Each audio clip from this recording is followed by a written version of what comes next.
minds. Because in some way leadership means you are able to draw these 1,000 people and take them in one direction.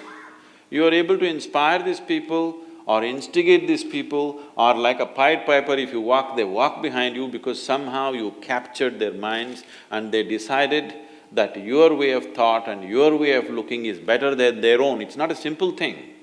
For people to think that your way of thinking is better than theirs, you will have to prove it in 1,000 different ways, otherwise they're not going to surrender their own way of thinking and feeling and whatever.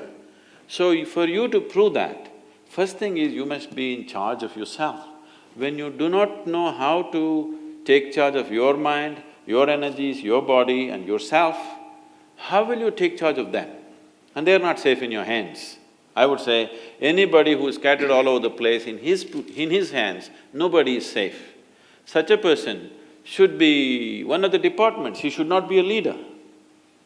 If he has to be a leader, in his lap everybody should be safe, then only he can be a leader. That is possible only if you have taken charge of yourself. Lot of people have gotten there somehow. Can I tell you a joke? Please, please. On a certain day, a bull and a pheasant were grazing. Bull was chomping the grass, pheasant was picking ticks off the bull partnership.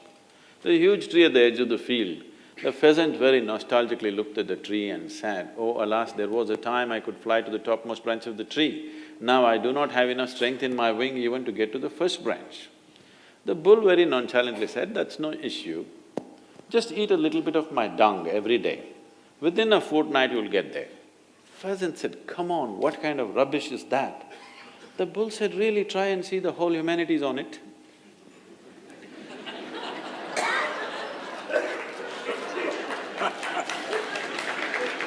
I think Very subtle joke, we need to understand and recognize it.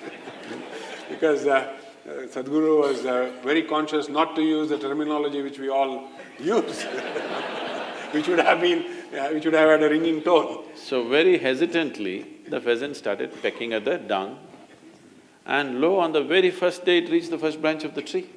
Within a fortnight, it reached the topmost branch of the tree, just beginning to enjoy the scenery. An old farmer was rocking on his rocking chair, saw a fat old pheasant sitting on top of the tree, pulled out his shotgun and shot the bird off the tree. The moral of the story is, many times even bullshit can get you to the top, but it never lets you stay there.